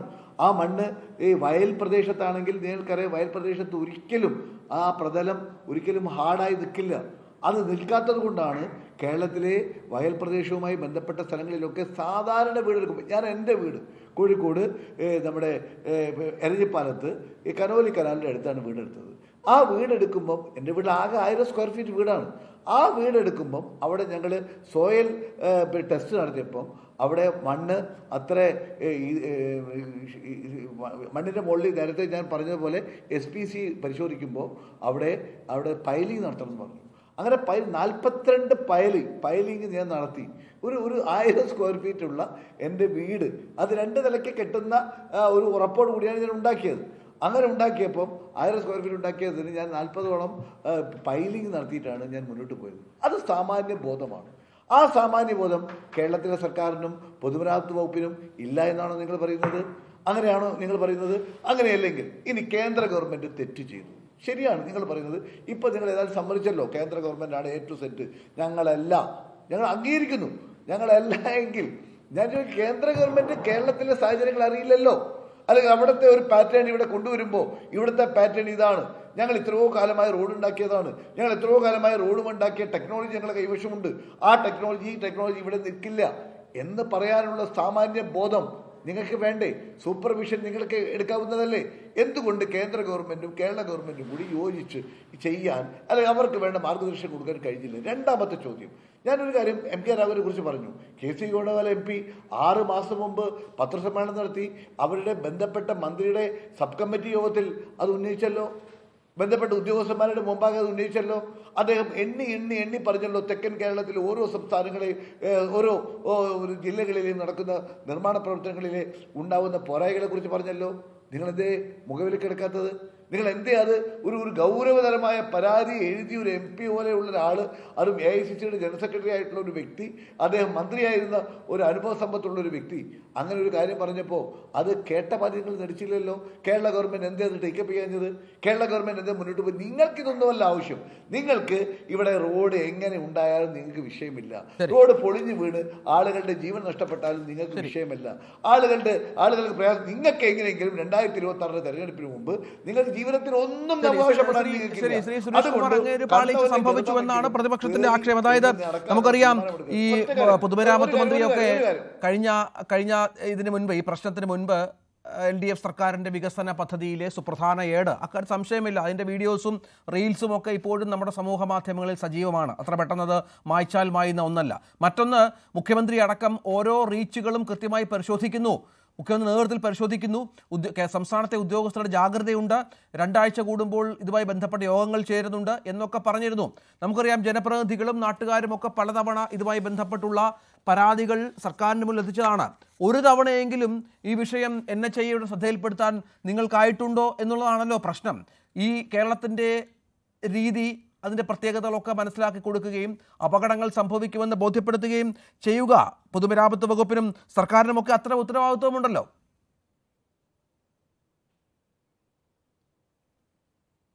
നോക്ക്, ബഹുമാനപ്പെട്ട ആങ്കർ ഇവിടെ സൂചിപ്പിച്ച കാര്യത്തിലേക്ക് മറുപടി പറയുന്നതിന് മുമ്പ് ഞാൻ ഇവിടെ ഐക്യജനാധിപത്യ മുന്നണിയുടെ പ്രതിനിധിയും ഭാരതീയ ജനതാ പാർട്ടിയുടെ പ്രതിനിധിയും പറഞ്ഞ കാര്യങ്ങൾക്ക് 2 കാര്യങ്ങൾക്കും മറുപടി പറയേണ്ടതായിട്ടുണ്ട്. അതിലൊന്ന്, അദ്ദേഹം ആദ്യം ആവർത്തിച്ച കാര്യം തനിയാവർത്തനം പോലെ വീണ്ടും പറയുകയാണ്. എനിക്ക് ആ ഒരു നിലയിലേക്ക് ചർച്ച നീട്ടിക്കൊണ്ടുപോകാൻ താല്പര്യമില്ല. എങ്കിലും ഞാനൊരു കാര്യം ചോദിക്കുകയാണ്. കോഴിക്കോട്ടത്തെ പ്രബുദ്ധരായ ജനത, അവിടുത്തെ ജനതയെ അവമാനിക്കുന്ന വിധത്തിൽ അദ്ദേഹം ഒരു പരാമർശം ഇവിടെ നടത്തിയത് അവരുടെ നാട്ടിലെല്ലാം വിവാഹം കഴിക്കുന്ന ആളിന്റെ ഭാര്യയുടെ അച്ഛന്റെ പേരിനോട് ചേർത്ത് വെച്ചാണ് മരുമകനെ വിശേഷിപ്പിക്കുന്നതെന്നാണ് അദ്ദേഹം സൂചിപ്പിച്ചത്. അങ്ങനെയാണെങ്കിൽ ഞാൻ താങ്കളോട് ചോദിക്കുന്നു, താങ്കളുടെ നാട്ടിൽ ശ്രീമാൻ രമേശ് ചെന്നിത്തലയോ കെ സുധാകരനോ PD സതീശനോ അതുപോലുള്ള കോൺഗ്രസിന്റെ നേതാക്കന്മാർ വരുമ്പോൾ അവരുടെ പേരല്ല, അവരുടെ ഭാര്യാപിതാക്കന്മാരുടെ പേരിനോട് ചേർത്ത് വെച്ചാണോ നിങ്ങൾ അവരെ അഭിസംബോധന ചെയ്യുന്നത്? അതാണോ നിങ്ങളുടെ സംസ്കാരം എന്നുള്ളതാണ് എന്റെ ആദ്യത്തെ ചോദ്യം. എന്തിനാണ് ഞാൻ പറയട്ടെ, അങ്ങനെ പറയില്ല. ഒരു മിനിറ്റ് ഞാൻ പറയട്ടെ, എന്റെ അവസരമാണിത്. നിങ്ങളുടെ അവസരമല്ല, നിങ്ങളുടെ അവസരമല്ല, നിങ്ങളുടെ അവസരമല്ല, നിങ്ങളുടെ അവസരമല്ല. 23,000 വോട്ടിന് ആദരണീയനായ PA മുഹമ്മദ് റിയാസിനോട് തോറ്റ നാണം കെട്ട തോൽവിയിൽ കഴുത കരഞ്ഞു തീർക്കുമെന്ന് പറയും, കഴുത ഡാഷ് കരഞ്ഞു തീർക്കുമെന്ന് പറയും. അതുപോലെ കരഞ്ഞു തീർക്കാൻ വേണ്ടി മാത്രമേ നിങ്ങൾക്ക് കഴിയൂ. അതുകൊണ്ടാണ് നിങ്ങൾ ഈ ജൽപ്പനം തുടർച്ചയായി നടത്തിക്കൊണ്ടിരിക്കുന്നത്. അത് കേരളത്തിന്റെ ആദരണീയനായ പൊതുമരാമത്ത് ടൂറിസം വകുപ്പ് മന്ത്രിയുടെ രോമത്തിൽ പോലും ഏൽക്കുന്നതല്ല എന്ന് നിങ്ങൾ കരുതിക്കൊള്ളൂ. ഡിവൈഎഫ്ഐയുടെ യൂണിറ്റിന്റെ പ്രവർത്തകനായി തുടങ്ങി അഖിലേന്ത്യാ പ്രസിഡന്റായി ഇന്ന് കമ്മ്യൂണിസ്റ്റ് പാർട്ടിയുടെ സംസ്ഥാന സെക്രട്ടേറിയറ്റ് അംഗമായി പ്രവർത്തിച്ചുകൊണ്ടിരിക്കുന്ന ഒരു ചെറുപ്പക്കാരൻ, ഈ നാടിന് അഭിമാനമായി മാറിക്കൊണ്ടിരിക്കുന്ന ഒരു ചെറുപ്പക്കാരൻ മന്ത്രിയെ സംബന്ധിച്ചാണ് നിങ്ങൾ ഇത്തരത്തിലുള്ള പദപ്രയോഗം സമൂഹം കണ്ടുകൊണ്ടിരിക്കുകയാണ്. നിങ്ങൾ നിങ്ങളുടെ നേതാക്കന്മാരെ എങ്ങനെയാണോ വിശേഷിപ്പിക്കുന്നത് PM നിയാസ്? നിങ്ങൾ നിങ്ങളുടെ പ്രായത്തെയെങ്കിലും കാണണ്ടേ? നിങ്ങൾ ഈ സമൂഹത്തെ കാണണ്ടേ? നമുക്ക് വിഷയത്തിലേക്ക് വരാം. എന്റെ ചോദ്യത്തിലേക്ക് വരൂ സാർ. നിങ്ങൾ സുരേഷ് കുമാർ, വിഷയത്തിലേക്ക് വരികയാണ്. ഇവിടെ സൂചിപ്പിച്ചു ഇവിടെ ബിജെപിയുടെ പ്രതിനിധി പറഞ്ഞു ബോർഡ് വെക്കുന്നതാണ് പ്രശ്നമെന്ന്. ഞാൻ ചോദിക്കട്ടെ, ഇവിടെ വിഴിഞ്ഞം തുറമുഖത്തിന്റെ പദ്ധതി ഉദ്ഘാടനം ചെയ്യപ്പെട്ടല്ലോ.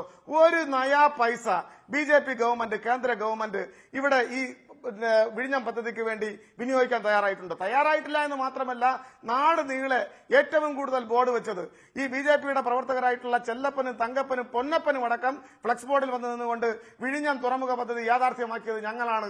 രാജീവ് ചന്ദ്രശേഖരനോടൊപ്പം ഞങ്ങൾക്ക് അഭിവാദ്യം നൽകണമെന്ന് പറഞ്ഞുകൊണ്ട് ഈ നാട്ടിലുടനീളം ഫ്ലക്സ് നിരത്തിയത് നിങ്ങൾ കണ്ടില്ലേ? എന്തുമാത്രം മോശപ്പെട്ട പ്രവണതയാണ് നിങ്ങൾ ഈ നാട്ടിൽ കാണിച്ചുകൊണ്ടിരിക്കുന്നത്. ഞങ്ങൾക്ക് അഭിമാനത്തോടു കൂടി പറയാൻ വേണ്ടി കഴിയും, കാസർഗോഡ് മുതൽ ഈ പാറശാല വരെ നീണ്ടു നിൽക്കുന്ന കേരളത്തിന്റെ അഭിമാന പദ്ധതിയായ ഈ NH-67 യാഥാർത്ഥ്യമാക്കുന്നതിൽ ഇടതുപക്ഷ ജനാധിപത്യ മുന്നണി ഗവൺമെന്റിന്, ബഹുമാനപ്പെട്ട മുഖ്യമന്ത്രിക്ക്, പൊതുമരാമത്ത് വകുപ്പ് മന്ത്രിക്ക് അവരുടെ വിശ്രമരഹിതമായിട്ടുള്ള ഇടപെടലുണ്ട് എന്നുള്ളത് ഞങ്ങൾക്ക് യാഥാർത്ഥ്യബോധത്തോടു കൂടി പറയാൻ വേണ്ടി സാധിക്കും. ഭൂമി ഏറ്റെടുക്കൽ മുതൽ ഭൂമി പാകപ്പെടുത്തി കൊടുക്കുന്നത് തുടങ്ങി വാട്ടർ ജലവുമായി ബന്ധപ്പെട്ട പ്രശ്നങ്ങൾ, ഫോറസ്റ്റുമായി ബന്ധപ്പെട്ട പ്രശ്നങ്ങൾ, വൈൽഡ് ലൈഫുമായി ബന്ധപ്പെട്ട പ്രശ്നങ്ങൾ, ജിയോളജിയുമായി ബന്ധപ്പെട്ട പ്രശ്നങ്ങൾ, എൻവയോൺമെന്റ് ക്ലിയറൻസ് തുടങ്ങി ഈ പ്രശ്നങ്ങളെല്ലാം ഘട്ടം ഘട്ടമായി മീറ്റിംഗുകൾ നടത്തി കൃത്യതയോടുകൂടി റിവ്യൂ നടത്തി നടപ്പിലാക്കിയത് മാത്രമല്ല, ഞങ്ങൾ അഭിമുഖീകരിച്ചത് ഈ പ്രാദേശികമായി കേരളത്തിലെ കോൺഗ്രസിനെയും BJPയുമാണ്.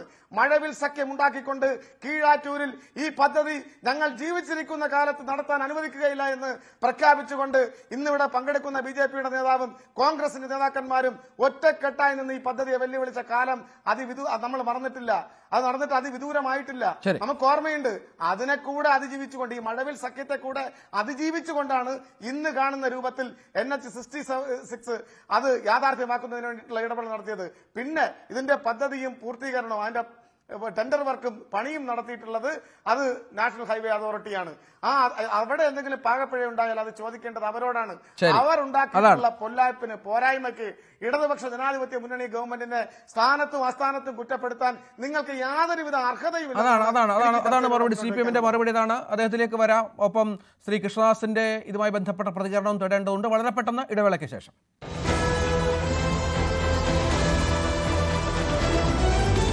കൃഷ്ണദാസ്, നമുക്കറിയാം സംസ്ഥാന സർക്കാരിൻ്റെ വലിയ തോതിലുള്ള പ്രവർത്തനം ഈ പദ്ധതി യാഥാർത്ഥ്യമാക്കുന്നതുമായി ബന്ധപ്പെട്ടുണ്ടായിരുന്നു. രാഷ്ട്രീയ എതിർപ്പുകളെ മറികടന്നു, സ്ഥലമേറ്റെടുപ്പുമായി ബന്ധപ്പെട്ട പ്രശ്നങ്ങൾ മറികടന്നു. പക്ഷേ പിന്നീടുള്ള ഉത്തരവാദിത്വം നമുക്ക് ഈ പറഞ്ഞതുപോലെ NHIA എന്ന അതോറിറ്റിക്കാണ്, യാതൊരു സംശയവുമില്ല. പക്ഷേ അത് കൃത്യമായി നിർവഹിക്കുക എന്നുള്ള കടമ അത് പാലിക്കാത്തത് കൊണ്ടാണല്ലോ ഇത്തരം സംഭവങ്ങൾ ഉണ്ടാകുന്നത്. റീൽസ് ഇടുന്നതോ ഫ്ലെക്സ് വെക്കുന്നതോ ഒക്കെ എല്ലാ രാഷ്ട്രീയ പാർട്ടികളും ചെയ്യാറുണ്ട്. കോൺഗ്രസിന് ഇപ്പോൾ ഭരണമെങ്കിലും ഇല്ലാത്തതുകൊണ്ട് അവർ ചെയ്യാറില്ല എന്ന് മാത്രം. പക്ഷേ അപ്പോഴും നമുക്കറിയാം, വിഴിഞ്ഞം പദ്ധതി നടന്നപ്പോൾ എല്ലാവരുടെയും ഫ്ലെക്സും കാര്യങ്ങളും അവകാശവാദവും ഒക്കെ ഉണ്ടായിരുന്നു. അതല്ല ഇവിടെ പ്രശ്നം. ഉത്തരവാദിത്വമായിട്ട് ഇത്ര അധികം ദേശീയപാത നിർമ്മാണം നടക്കുന്ന ഒരു രാജ്യത്ത് ഒരു സംസ്ഥാനത്തിൻ്റെ പ്രത്യേകതകൾ കണ്ട് ആ നിർമ്മാണം വളരെ കാര്യക്ഷമമായി മുന്നോട്ട് കൊണ്ടുപോവുകയും ജനങ്ങളുടെ ജീവനടക്കം സുരക്ഷിതത്വമായി കാര്യങ്ങൾ മുന്നോട്ട് കൊണ്ടുപോവുകയും ചെയ്യേണ്ട ഉത്തരവാദിത്വം തീർച്ചയായും NHIAക്കാണ്. അവിടെ പിഴവ് സംഭവിച്ചിരിക്കുന്നു. അതുകൊണ്ടാണ് അവർ നടപടിയെടുക്കുന്നത്. ജീവനക്കാർക്കെതിരെയും മറ്റും എവിടെയാണ് ജാഗ്രത കുറവുണ്ടായത്? അതാണ് ചർച്ച ചെയ്യേണ്ടത്. ശ്രീ രഞ്ജിത്ത്, ഇവിടെ പ്രധാനപ്പെട്ട വിഷയം 2014 വരെ നമ്മുടെ സംസ്ഥാനത്ത്, ഞാൻ മറ്റ് സംസ്ഥാനങ്ങളിലേക്ക് കിടക്കാൻ ആഗ്രഹിക്കുന്നില്ല, നമ്മുടെ സംസ്ഥാനത്ത് ഉണ്ടായിരുന്ന ആകെ നാഷണൽ ഹൈവേയുടെ നീളം 1518 കിലോമീറ്ററാണ്. ഇപ്പൊ നമ്മുടെ നാഷണൽ ഹൈവേ പണി പൂർത്തിയാക്കുമ്പോൾ നമ്മുടെ സംസ്ഥാനത്ത് നാഷണൽ ഹൈവേയുടെ നീളം ഏതാണ്ട് 2400-ലധികം കിലോമീറ്ററാണ്. പണി പൂർത്തിയാക്കുമ്പോൾ അത്രയുമാണ് വരിക. ഏതാണ്ട് 700ഓളം കിലോമീറ്ററാണ് കഴിഞ്ഞ 12 വർഷക്കാലത്തിനിടയിൽ നാഷണൽ ഹൈവേ പുതുതായി പണിത് പ്രവർത്തനക്ഷമമായതോ അതല്ലെങ്കിൽ അതിന്റെ നടപടികൾ പൂർത്തിയായിക്കൊണ്ടിരിക്കുന്നതായിട്ടുള്ള അതിന്റെ നീളം എന്ന് പറയുന്നത്. ഏതാണ്ട് ഇരട്ടി പകുതിയോളം, ആകെ 2014 വരെ ഉണ്ടായിരുന്നതിന്റെ പകുതിയോളം വീണ്ടും വർദ്ധിക്കുന്ന സാഹചര്യം ഉണ്ടായി. ഇവിടെ ഏതെങ്കിലും BJP പ്രതിനിധിയോ BJP-ക്കാരോ BJP-യുടെ കേന്ദ്ര ഗവൺമെന്റോ NHAയോ ഈ സംസ്ഥാനത്തിന് യാതൊരു പങ്കുമില്ല എന്നോ, ഇനി അതല്ല ഈ സംസ്ഥാനം ആകെ സ്ഥലമെടുത്തതിന്റെ 25% പണം നൽകിയിട്ടില്ല എന്നോ ആരെങ്കിലും പറഞ്ഞോ? ആരും പറഞ്ഞില്ലല്ലോ. ഇത് 25% പണം ഞങ്ങൾ നൽകി എന്ന് പറഞ്ഞ് രാജ്യത്ത് നടക്കുന്ന പ്രവർത്തനത്തിന്റെ ഭാഗമായിട്ടുള്ള NHAയുടെ പ്രവർത്തനം മുഴുവൻ ഞങ്ങളുടേതാണ് എന്ന് അവകാശപ്പെട്ടപ്പോൾ അത് അങ്ങനെയല്ല എന്ന് ഇന്നലെ മുഖ്യമന്ത്രിക്കും PWD മന്ത്രിക്കും തിരുത്തി പറയേണ്ടി വന്നു. അത്രേ ഉള്ളൂ. അവർ തന്നെ പറഞ്ഞു, അവർ തന്നെ തിരുത്തി പറഞ്ഞു. പിന്നെ ഇടതുപക്ഷത്തിന്റെ പ്രതിനിധി ഇപ്പോഴും തെങ്ങുമ്പോ തന്നെ നിൽക്കുകയാണ്. അദ്ദേഹം പറയുന്നത്, വിഴിഞ്ഞം പദ്ധതിയിൽ നിങ്ങൾ ഫ്ലക്സ് വെച്ചില്ലേ? എനിക്ക് അദ്ദേഹത്തോട് വേറൊന്നും സൂചിപ്പിക്കാനില്ല. ഈ ഗവൺമെന്റിന്റെ കാലഘട്ടത്തിലാണോ ആ പദ്ധതിക്ക് കരാറുണ്ടായത്? എങ്ങനെയാണ് ആ പദ്ധതിക്ക് കരാറുണ്ടായത്? എവിടെയാണ് അതിന്റെ ക്ലിയറൻസ് ഉണ്ടായത്? എന്തുകൊണ്ടാണ് ആ പദ്ധതി നടപ്പാകുന്ന സാഹചര്യത്തിലേക്ക് വന്നത് എന്നെല്ലാം അദ്ദേഹം ഒന്ന് പോയി അതിന്റെ ചരിത്രം പരിശോധിക്കുന്നത് നന്നായിരിക്കും. ഇപ്പൊ ഫ്ലക്സ് വെക്കുന്നതിനെ കുറിച്ചല്ലല്ലോ ചർച്ച ചെയ്യപ്പെടേണ്ടത്. ആദ്യം എങ്ങനെ ഇത് ഉണ്ടായി എന്നല്ലേ അറിയപ്പെടേണ്ടത്. ആ പദ്ധതി തുടങ്ങുമ്പോൾ ഏത് ഗവൺമെന്റ് ആയിരുന്നു എന്നും കേന്ദ്രത്തിൽ ഏത് ഗവൺമെന്റ് ആയിരുന്നു എന്നൊക്കെ ചരിത്രം ഒന്ന് അദ്ദേഹം പരിശോധിക്കുന്നത് നന്നായിരിക്കും. ഞാൻ പറഞ്ഞു വന്നത്, രഞ്ജിത്തെ, ഇവിടെ ഫ്ലക്സ് വെക്കുക എന്നുള്ളതോ അല്ലെങ്കിൽ അതിൽ പ്രചരണം നടത്തുക എന്നുള്ളതോ അല്ല ഇതിന്റെ പ്രധാനപ്പെട്ട വിഷയം. പണി പൂർത്തിയാക്കുമ്പോൾ, ഞാനൊന്ന് പൂർത്തിയാക്കാം. പണി പൂർത്തിയാക്കുമ്പോൾ നാഷണൽ ഹൈവേ പൂർത്തിയായി ജനങ്ങൾക്ക് തുറന്നു കൊടുക്കുന്ന സാഹചര്യം ഉണ്ടാകുമ്പോൾ അത് കൃത്യതയോടുകൂടി അതിന്റെ ഉറപ്പോടുകൂടി അതിന്റെ യാതൊരു പാകപ്പിഴയുമില്ലാതെ പൂർത്തിയാക്കാൻ കഴിയുമോ എന്നുള്ളതാണ്. അതാണ് NHAയും പറഞ്ഞത്, ഇന്ന് കേന്ദ്ര ഗവൺമെന്റും പറഞ്ഞത്. മന്ത്രിതലത്തിൽ നടന്നിട്ടുള്ള ചർച്ചയുടെ അടിസ്ഥാനത്തിലെല്ലാം മന്ത്രിയും സൂചിപ്പിച്ചത്, സുശക്തമായിട്ടുള്ള നടപടികൾ സ്വീകരിച്ചുകൊണ്ട് NHAയുടെ പ്രവർത്തനത്തിൽ ഒരു വിട്ടുവീഴ്ചയുമില്ലാതെ, കരാറുകാർ തെറ്റ് കാണിച്ചിട്ടുണ്ടെങ്കിൽ കരാറുകാർക്കെതിരെ നടപടി ഉണ്ടാകും. അത് നടപടി ഉണ്ടാകുമെന്ന് വെറുതെ പറയില്ലല്ലോ. അതാ ഞാൻ സൂചിപ്പിച്ചത്. 24 മണിക്കൂർ സമയമെടുക്കുന്നതിന് മുൻപേ ആ കരാറുകാർക്കെതിരെ നടപടി സ്വീകരിച്ചിരിക്കുന്നു. അത് അവർ എത്ര പരിചിതരാണെങ്കിലും എത്ര കാലം ഇത് നടത്തിയിട്ടുള്ള ആളുകളാണെങ്കിലും അവർക്കെതിരെ നടപടി ഉണ്ടായിരിക്കുന്നു. പിന്നെ ഇതിൽ NHAയ്ക്ക് ഒരു പ്രോസസ് ഉണ്ടെന്നേ. അത് ഏത് ഗവൺമെന്റ് ഭരിച്ചാലും നാഷണൽ ഹൈവേ അതോറിറ്റിക്ക് ഒരു പ്രോസസ് ഉണ്ട്. അത് റോഡ് പണിയുന്ന സമയത്ത് ഏതെങ്കിലും പാകപ്പിഴയുണ്ടെങ്കിൽ അത് തിരുത്തി പോവുക എന്നുള്ളത് തന്നെയാണ്. നേരത്തെയും നമ്മുടെ സംസ്ഥാനത്ത് മാത്രമല്ല മറ്റ് പല സംസ്ഥാനങ്ങളിലും ഒക്കെ ഈ തരത്തിൽ പണി നടന്നുകൊണ്ടിരിക്കുന്ന കാലഘട്ടങ്ങളിൽ പലപ്പോഴും അപകടങ്ങൾ ഉണ്ടാവാറുണ്ട്. അത് വലിയ വലിയ പ്രോജക്റ്റുകൾ നടപ്പാക്കുമ്പോൾ, വലിയ വലിയ പദ്ധതികൾ നടപ്പാക്കുമ്പോൾ ആ തരത്തിൽ അപകടങ്ങളോ അതല്ലെങ്കിൽ അതിൽ ഏതെങ്കിലും തരത്തിലുള്ള പ്രശ്നങ്ങളോ ആ കൺസ്ട്രക്ഷൻ സമയത്തുണ്ടാകാറുണ്ട്. ആ സമയത്തുണ്ടാകുന്നതെല്ലാം പരിഹരിച്ചു പോവുക എന്നുള്ളതാണ്. ഇവിടെയും അത് തന്നെയാണ് പ്രോസസ്. അത് പരിഹരിച്ചുകൊണ്ട് പോവുക എന്നുള്ളത്, അത് അങ്ങനെ തന്നെ ഇട്ടിട്ട് പോവുക എന്നുള്ളതല്ല, അത് പൂർത്തിയാക്കാതെ പോവുക എന്നുള്ളതല്ല, അത് പരിഹരിച്ചുകൊണ്ട് പൂർത്തിയാക്കുക എന്നുള്ളതാണ്. ഞാനതുകൊണ്ടാണ് നേരത്തെ സൂചിപ്പിച്ചത്, നമ്മുടെ സംസ്ഥാനത്ത് റോഡ് വരുന്ന സമയത്ത്, ഇപ്പൊ നേരത്തെ ഇടതുപക്ഷത്തിന്റെ പ്രതിനിധി പറഞ്ഞത് വടവിൽ സഖ്യമുണ്ടാക്കി സമരം നടത്തിയെന്നുള്ളതാണ്. അദ്ദേഹത്തിന്റെ ഓർമ്മയിലുണ്ടാകും, ഗെയിൽ പദ്ധതി ഇപ്പോൾ വലിയ അഭിമാനമായി പറയുക. ഗെയിൽ പദ്ധതി ഈ ഗവൺമെന്റ്, ഇടതുപക്ഷ ഗവൺമെന്റ് വരുന്നത് വരെ എന്തായിരുന്നു ഇടതുപക്ഷത്തിന്റെ നിലപാട്? എന്തായിരുന്നു ഇടതുപക്ഷത്തിന്റെ ഇപ്പൊ മന്ത്രിസഭയിൽ ഇരിക്കുന്ന മന്ത്രിമാരുടെ നിലപാട്? എത്ര പേരാ സമരം നയിച്ചത് കേരളത്തിൽ ഗെയിൽ പദ്ധതിക്കെതിരെ? അപ്പൊ നിങ്ങൾ ഒരു കാലഘട്ടത്തിൽ അനാവശ്യ രാഷ്ട്രീയം ഉയർത്തി നിങ്ങൾ സമരം നയിച്ചിട്ടുള്ള ആളുകളാണ്. നിങ്ങൾ പദ്ധതിയെ തടസ്സപ്പെടുത്താൻ ശ്രമിച്ചിട്ടുള്ള ആളുകളാണ്. നിങ്ങൾ പ്രതിപക്ഷത്തിലേക്ക് ചെയ്തിട്ടുള്ള ആളുകളാണ്. നിങ്ങൾ ഭരണപക്ഷത്ത് വരുമ്പോൾ അതിന്റെ ക്രെഡിറ്റ് മുഴുവൻ എടുത്തുകൊണ്ടത് ഞങ്ങളാണ് എന്ന് പറയുക എന്നല്ല. നിങ്ങൾ ക്രെഡിറ്റ് എടുത്തോളൂ, അതിന് കുഴപ്പമൊന്നുമില്ല. ഇത് പദ്ധതി ഏതാണെന്നും ആരാണ് പണം മുടക്കുന്നതെന്നും ആരാണ് നടപ്പാക്കുന്നതും ജനങ്ങൾക്കറിയാമല്ലോ. BJPയെ സംബന്ധിച്ച്, സെൻട്രൽ ഗവൺമെന്റിനെ സംബന്ധിച്ച് കേന്ദ്ര ഗവൺമെന്റ് എടുത്തുള്ള നിലപാട് ഏത് സംസ്ഥാനത്താണെങ്കിലും നാഷണൽ ഹൈവേ കുറ്റമറ്റ രീതിയിൽ അതിന്റെ പ്രവർത്തനവും അതിന്റെ പണി പൂർത്തിയാക്കൽ നടപ്പാക്കുക എന്നതാണ്. ഇന്ന് ബഹുമാനപ്പെട്ട മുഖ്യമന്ത്രി എടുത്തിട്ടുള്ള സ്റ്റാൻഡ് കുറച്ചുകൂടി ശക്തമായിട്ടുള്ള ഒരു സ്റ്റാൻഡാണ്. അദ്ദേഹം പറഞ്ഞത് കുറച്ചുകൂടി രാഷ്ട്രീയത്തിനേക്കാൾ അപ്പുറത്ത് ഭരണപരമായിട്ടുള്ള ഒരു കാര്യമാണ്. അതായത് മുഖ്യമന്ത്രി അല്ല, CPM-ന്റെ സംസ്ഥാന സെക്രട്ടറി ഒരു കാര്യം കൂടെ പറഞ്ഞു കേട്ടോ. അതായത് ഈ BJPക്ക് ഇലക്ട്രൽ ബോണ്ട് നൽകിയ കമ്പനികൾക്കാണ് ഈ കോൺട്രാക്ട് കൊടുത്തിരിക്കുന്നത്. അങ്ങനെ ഒരു ഗുരുതരമായ ആരോപണം കൂടിയുണ്ട്. അത്തരം കമ്പനികൾ ഇതുമായി ബന്ധപ്പെട്ടുള്ള കാര്യങ്ങൾ മുന്നോട്ട് കൊണ്ടുപോകുമ്പോൾ ഉണ്ടാകുന്ന അപാകതകളുടെ ബാക്കി പത്രമാണ് എന്ന് പറഞ്ഞു വെക്കുകയാണ് CPM സംസ്ഥാന സെക്രട്ടറി. ശ്രീ രഞ്ജിത്ത്, ഇടതുപക്ഷത്തിനകത്ത് മുഖ്യമന്ത്രിയും പാർട്ടി സെക്രട്ടറിയും തമ്മിൽ നടക്കുന്ന ശീതസമരം, അത് ഏതൊക്കെ വിഷയങ്ങളിൽ എങ്ങനെയൊക്കെ കുറുക്കിക്കൊള്ളുന്ന രീതിയിൽ പറയാമെന്ന് കൃത്യമായി അറിയുന്ന ആളാണ് CPM-ന്റെ സംസ്ഥാന സെക്രട്ടറി. അതിന് പ്രത്യേകിച്ച് ട്രെയിനിങ് ഒന്നും അദ്ദേഹത്തിന് കൊടുക്കേണ്ട ആവശ്യമില്ലല്ലോ. അപ്പൊ അദ്ദേഹം അത് ആരിലേക്കാണ് ഉന്നം വെക്കുന്നത്? BJPയെ കൊള്ളിച്ചുകൊണ്ട് ആർക്കെതിരെയാണ് ഈ പറയുന്നതെന്നൊക്കെ ഉള്ളത് കൃത്യമായിട്ട് ഇടതുപക്ഷത്തിന്റെ പ്രതിനിധിക്കും അറിയാം, നമുക്കും അറിയാം, ഇതിൽ പങ്കെടുക്കുന്ന UDF-ന്റെ പ്രതിനിധി നിയാസിനും അറിയാം. അപ്പൊ ഇത് എവിടേക്കാണ് പോകുന്നത്, ആരെയാണ് ചൂണ്ടുന്നത് എന്നൊക്കെ കൃത്യമായിട്ട് അറിയാമല്ലോ. അതുകൊണ്ടാണല്ലോ എന്തുകൊണ്ടാണ് തദ്ദേശ സ്വയംഭരണ വകുപ്പിന്റെ മന്ത്രി പ്രതിഷേധം അറിയിക്കുന്ന സാഹചര്യം ഉണ്ടായത്? എങ്ങനെയാണ് പത്രമാധ്യമങ്ങളിൽ വാർത്ത വന്നത്? അപ്പൊ അതിനകത്ത് നടക്കുന്ന അന്തഛിദ്രങ്ങളെ സംബന്ധിച്ച് നമുക്ക് കൃത്യമായ ധാരണയുണ്ട്.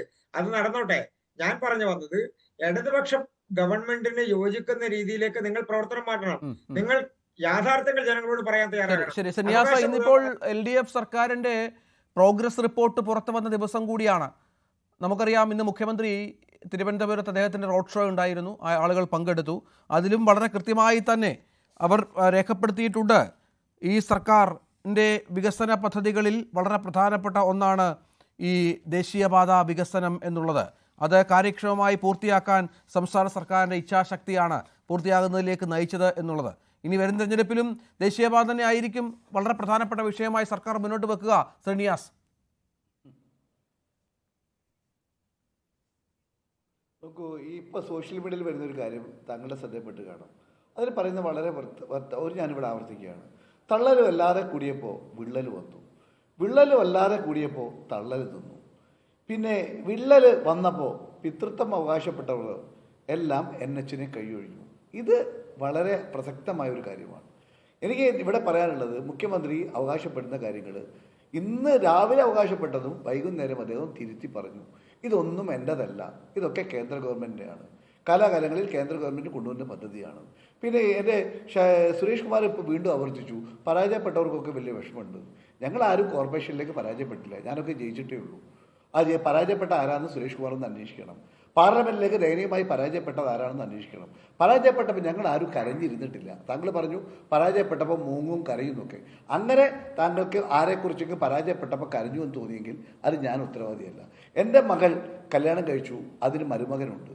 ആ മരുമകൻ കോഴിക്കോട്ടൊക്കെ കല്യാണത്തിന് പോകുമ്പോൾ പലരും ചോദിക്കും, നിയാസിൻ്റെ മരുമോനല്ലേ എന്ന്. അത് കേൾക്കുമ്പോൾ അദ്ദേഹത്തിന് അഭിമാനമാണ്. എന്നാൽ താങ്കൾ പറയുന്നു അത് പറഞ്ഞാൽ അപമാനമാണ്. അങ്ങനെ അപമാനം എനിക്ക് ഇതുവരെ ഉണ്ടായിട്ടില്ല എന്നാണ് എൻ്റെ മരുമോൻ്റെ കാര്യത്തിൽ ഉണ്ടായത്. അതുകൊണ്ട് ഞാനത് പറഞ്ഞുകൊണ്ടാണ് താങ്കളത് അവിടെ മറുപടി പറയുമ്പോൾ താങ്കളത് തിരുത്തേണ്ടിയിരുന്നു. താങ്കളത് പറഞ്ഞുകൊണ്ടാണ്. അതുകൊണ്ട് ഞങ്ങൾക്കൊന്നും അപമാനം ഇല്ലാത്തത്, മറ്റു ചിലർക്ക് അപമാനമുണ്ടെങ്കിൽ അത് ആ ആൾക്കാണ് കുഴപ്പം എന്ന് നിങ്ങൾ ബോധിക്കണം. ഒരു കാര്യം തുറന്ന് പറയാം, കേരളത്തിലെ ഗവൺമെൻറ് അതൊന്നും ചെയ്യുന്നില്ല, ഒന്നും പറയുന്നില്ല. പക്ഷേ തള്ള് മാത്രമായി അല്ലെങ്കിൽ ബള്ള് മാത്രമായി ഇവിടെ ഈ ഈ റീല് മാത്രമായി മുന്നോട്ട് കൊണ്ടുപോയാൽ ഇതൊക്കെ സംഭവിക്കും. ഞാനൊരു കാര്യം താങ്കൾ തന്നെ ഇൻട്രോയിൽ പറഞ്ഞല്ലോ, ഇവിടെ കേരളത്തിലെ മുഖ്യമന്ത്രി ആഴ്ചക്കാഴ്ചക്ക് ഇത് നോക്കിക്കൊണ്ടിരിക്കുകയാണ്, എല്ലാ പഴി അടച്ചുകൊണ്ട് മുന്നോട്ട് പോവാണ്. ഈ തള്ളൊക്കെ എവിടെ പോയി?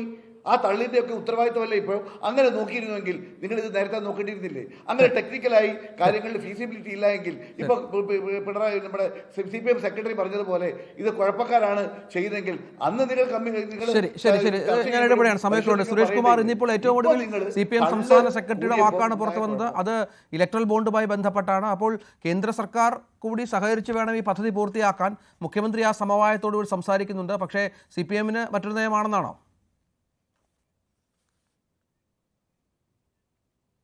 നോക്കൂ ശ്രീ PM നിയാസ്, നിങ്ങളൊരു കാര്യം ചെയ്തോളൂ.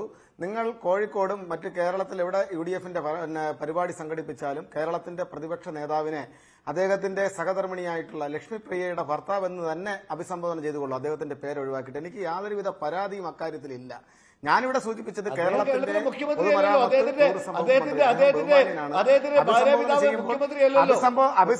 അഭിസംബോധന ഞാൻ ഈ അവസരത്തിൽ കയറി നിങ്ങൾ പറയുമ്പോൾ ഞാൻ വളരെ കേട്ടിരുന്നല്ലോ. നിങ്ങൾ ആ സഹിഷ്ണുത കാണിക്കൂ, രാഷ്ട്രീയ മര്യാദ കാണിക്കൂ. നിങ്ങൾ വലിയ പാരമ്പര്യം അവകാശപ്പെടുന്നതാണല്ലോ. നിങ്ങൾ രാഷ്ട്രീയ മര്യാദ കാണിക്കൂ മനുഷ്യ. നിങ്ങൾ അതല്ലേ ചെയ്യേണ്ടത്. നിങ്ങൾ ചെയ്യേണ്ട ഏറ്റവും പ്രധാനപ്പെട്ട മര്യാദ, നിങ്ങളുടെ നേതാക്കന്മാരെ ഭാര്യമാരുടെ പേരും ആ ഭാര്യ പിതാക്കന്മാരുടെ പേരുമൊക്കെ ചേർത്ത് പരാമർശിച്ചോളൂ. ഞാൻ ഇപ്പോഴും ആവർത്തിക്കുന്നു, നിങ്ങൾക്ക് കൊതിക്കറിവാണ്, നിങ്ങൾക്ക് ജാള്യതയാണ്. 23,000 വോട്ടിന് ഞങ്ങളുടെ അഭിമാനമായ യുവ നേതാവിനോട് തോറ്റതിന്റെ കൊതിക്കറിവാണ്, ജാള്യതയാണ്. പിന്നെ നിങ്ങൾ പറഞ്ഞു ലോക്സഭയിൽ PM പരാജയപ്പെട്ടു പോയി. 705 വോട്ടിന് താഴെ സകല വർഗീയ കോമരങ്ങളെയും കൂട്ടുപിടിച്ചുകൊണ്ട് എന്തിനാ നിങ്ങൾ വായടച്ചു വെക്കൂ. നിങ്ങൾ ആദ്യം വായടച്ചു വെക്കൂ. കൂട്ടുപിടിച്ചുകൊണ്ട് നിങ്ങളുടെ അവസരത്തിൽ ഞാൻ മിണ്ടാതിരുന്നില്ലേ? ആ മര്യാദ കാണിക്കൂ. കൂട്ടുപിടിച്ചുകൊണ്ട് നിങ്ങൾക്ക് കേവലമായി സഖാവ് മുഹമ്മദ് റിയാസിനെ പരാജയപ്പെടുത്താൻ ചിലപ്പോൾ കഴിഞ്ഞെന്നിരിക്കാം. എങ്കിൽ നിങ്ങൾ ആലോചിച്ച് നോക്കൂ, ഇപ്പൊ ആകാശം മുട്ട ഉയരെ നിൽക്കുകയാണ്, നിങ്ങൾ ആ അമ്പിളി മാവനെ നോക്കി കുരയ്ക്കുകയാണ്. അതാണ് നിങ്ങൾ ചെയ്തുകൊണ്ടിരിക്കുന്നത്. പിന്നെ ഇവിടെ ഇലക്ട്രൽ ബോർഡിനെ കുറിച്ച് ബഹുമാന്യനായ പാർട്ടിയുടെ സംസ്ഥാന സെക്രട്ടറി സഖാവ് ഗോവിന്ദൻ മാഷ് പറഞ്ഞ കാര്യത്തെ സംബന്ധിച്ച് സൂചിപ്പിച്ചപ്പോൾ അദ്ദേഹം ഉരുണ്ട് കളിക്കുകയാണ്. ബിജെപിയുടെ പ്രതിനിധി അദ്ദേഹം CPM-ന്റെ ഗ്രൂപ്പിസമാണ്. CPM-ൽ പുതിയ ഗ്രൂപ്പിസം ഉണ്ടാക്കാൻ ബഹുമാന്യനായ ശ്രീ PK കൃഷ്ണദാസ് ശ്രമിക്കേണ്ട. നിങ്ങൾക്ക് ഉത്തരം മുട്ടുമ്പോൾ ഈ കൊഞ്ഞനം കുത്ത് ശൈലിയുണ്ടല്ലോ. നിങ്ങൾ ഇലക്ട്രൽ ബോണ്ട് വാങ്ങിയ കമ്പനി എന്ത് തോന്നിയാസം കാണിച്ചാലും അവരെ സംരക്ഷിക്കുന്ന നിലപാട് നിങ്ങൾ സ്വീകരിക്കും. നിങ്ങളിവിടെ സൂചിപ്പിച്ചു 1 രൂപയുടെ നയാ പൈസ ഈ വിഴിഞ്ഞം തുറമുഖത്തിന് കൊടുക്കാതെയാണ് നിങ്ങൾ ഈ ഗീർവാണം മുഴക്കുന്നത്. എനിക്ക് സമയക്കുറവുണ്ട്, ദയവായി ക്ഷമിക്കണം. ശ്രീ സുരേഷ് കുമാർ ഇടപെടുകയാണ്. നന്ദി ഈ ചർച്ചയുടെ ഭാഗമായതിന്. ശ്രീ PM നിയാസ് ഈ ചർച്ചയുടെ ഭാഗമായി നന്ദി. ഒപ്പം ശ്രീ കൃഷ്ണദാസ് താങ്കൾക്കും നന്ദി. ഏതായാലും സംസ്ഥാനത്ത് രാഷ്ട്രീയ വിവാദം കൊഴുക്കുകയാണ്. പക്ഷേ ജനങ്ങൾ ഈ പറഞ്ഞതുപോലെ ജനങ്ങൾക്ക് സുരക്ഷിതത്വം വേണം, ഒപ്പം നല്ല പാതയും വേണം, സുഗമമായി നിർമ്മാണം പൂർത്തിയാവുകയും വേണം. അതിനുള്ള ഇച്ഛാശക്തിയാണ് ഇതുമായി ബന്ധപ്പെട്ടുള്ളവർ സ്വീകരിക്കേണ്ടത്. ചർച്ച പൂർത്തിയാകുന്നു. നമസ്കാരം.